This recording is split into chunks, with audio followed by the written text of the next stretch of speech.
Hi friends, ఈరోజు చెప్పబోయే topic ఏంటంటే పోస్టల్ జీడీఎస్ రిజల్ట్స్ వచ్చిన తర్వాత చాలామంది అంటే జాయిన్ అవుతారు. కొంతమంది అయితే మాత్రం ఏదో ఒక ప్రాబ్లం వల్ల జాయిన్ అవ్వరు.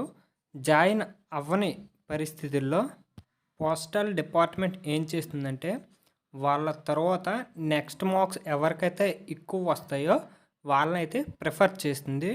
మీకైతే నేనైతే మాత్రం విత్ ప్రూఫ్‌తో సహా చూపిస్తాను. ఎందుకంటే నేను కూడా సేమ్ అలాగే జాయిన్ అయ్యాను. వీడియో అయితే మాత్రం లాస్ట్ వరకు అయితే చూడడానికి ప్రయత్నించండి. ఫ్రెండ్స్, 2019 నవంబర్ నెలలో మనకి అప్పుడు పోస్టల్ జీడీఎస్ నోటిఫికేషన్ వచ్చింది కదా! దాని తాలూకా రిజల్ట్ అయితే మాత్రం మనకి 2020 జనవరిలో వచ్చింది. మీకు చూపిస్తానన్నాను కదా ప్రూఫు. అక్కడ చూడండి ఫ్రెండ్స్.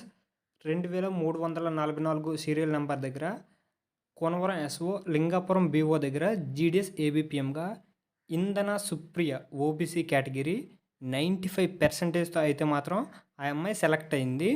ఆ అమ్మాయి అంటే అది ఫుల్లీ ఏజెన్సీ ఏరియా అవ్వడం వల్ల అయితే మాత్రం జాయిన్ అయిన మొదటి రోజే మానేసింది జాబు. ఆ అమ్మాయి జాబ్ మానేయడం వల్ల నెక్స్ట్ అంటే సెకండ్ ప్లేస్లో నేనున్నాను 9.7 మార్క్స్తో. నాకైతే మాత్రం మెసేజ్ రావడం జరిగింది. ఆ మెసేజ్ అనేది అయితే మాత్రం నాకు అక్టోబర్ 26వ తారీఖున వచ్చింది మెసేజు. ఎందుకంటే ఈ మధ్యలో ఇంత లేట్ చేశారు, మనకి కరోనా లాక్డౌన్ పెట్టడం వల్ల వాళ్ళైతే సెలక్షన్ ప్రాసెస్ అనేది ఆపేయడం జరిగింది. మనకి అక్టోబరు, సెప్టెంబర్ నెల వచ్చేసరికి అయితే మాత్రం లాక్డౌన్ అనేది పూర్తిగా ఎత్తివేశారు. అందుకని నాకైతే మాత్రం మెసేజ్ అక్టోబర్ నెలలో వచ్చింది. మెసేజ్ వచ్చిన ఒక వారం రోజులకైతే మాత్రం ఇంటికి ఒక లెటర్ అయితే వచ్చింది. ఆ లెటర్ చూడండి, మీకు ఇప్పుడు చూపిస్తాను. లెటర్ ఆఫ్ ఇంటిమేషన్ అని ఉంది కదా, ఆ కింద నా నేమ్ వచ్చింది, మా ఫాదర్ నేమ్ వచ్చింది, జీడీఎస్ ఏబీపీఎం డాక్ సేవ లింగాపురం బీవన్ వచ్చింది, కోనవరం ఎస్ఓ కింద సెలెక్ట్ అయినట్టు వచ్చింది. నాకైతే సర్టిఫికేట్ వెరిఫికేషన్కి 2020 సంవత్సరం నవంబర్ 12వ తారీఖు 11 గంటలకైతే సర్టిఫికేట్స్ పట్టుకొని రమ్మని అయితే మాత్రం ఆ లెటర్లో స్పెసిఫిక్గా అయితే మాత్రం మెన్షన్ చేయడం జరిగింది. ఆ రోజున వెళ్ళి సర్టిఫికేట్ వెరిఫికేషన్ చేయించుకున్నాం. సర్టిఫికేట్ వెరిఫికేషన్ చేయించుకున్న ఒక 20 రోజులకైతే మాత్రం వాళ్ళు ఫోన్ చేస్తానన్నారు. వాళ్ళు అలాగే 20 రోజులకు ఫోన్ చేశారు. ఫోన్ చేస్తే నేను వెళ్ళి డైరెక్ట్గా అయితే మాత్రం వెళ్ళి జాయిన్ అయిపోయాను. అంటే ఆ జాయిన్ అయినప్పుడు మనకి ఈఎంఐ అనేది అప్పుడు 2,500 రూపాయలు కట్టాను. మీకు ఆల్రెడీ ముందల వీడియోలో చూపించాను ప్రూఫ్తో సహా. అంటే 2,500 ప్లస్ కమిషన్ ఛార్జ్ ఉంటుంది 120 రూపాయలు, అంటే 2,625 రూపాయలు.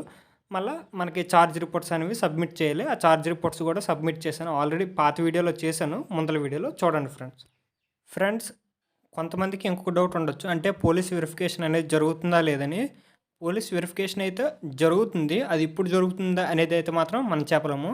అంటే మన మీద ఉన్న సార్స్ ఉన్నారు కదా, ఐపీఓ సారు, ఏఎస్పీ సారు, ఇటువంటి వాళ్ళు, వాళ్ళ ఒపీనియన్ బట్టే ఉంటుంది. నేను ఇప్పుడు జాయిన్ అయ్యి దగ్గర 11 నెలలు అవుతుంది. ఇప్పటికి కూడా నాకైతే పోలీస్ వెరిఫికేషన్ జరగలేదు.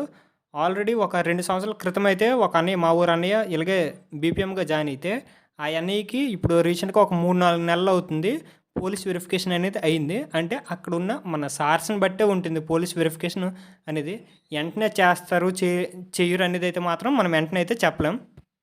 ఫ్రెండ్స్, మీరు నా ముందర ప్రూఫ్స్ కూడా చూసుంటారు కదా, నాకైతే సెకండ్ ఫేజ్లో వచ్చింది. అంటే ఒకళ్ళు మానేయడం వల్ల నేను సెకండ్ ప్లేస్లో ఉండడం వల్ల అయితే నాకు జాబ్ వచ్చింది.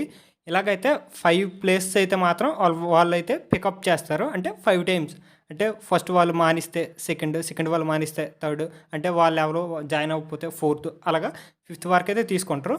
5th కూడా ఒకవేళ ఎవరు జాయిన్ అవ్వకపోతే మాత్రం దాన్ని అయితే వేకెంట్గా వదిలేసి నెక్స్ట్ నోటిఫికేషన్లో అయితే మాత్రం దాన్ని అయితే యాడ్ చేస్తారు.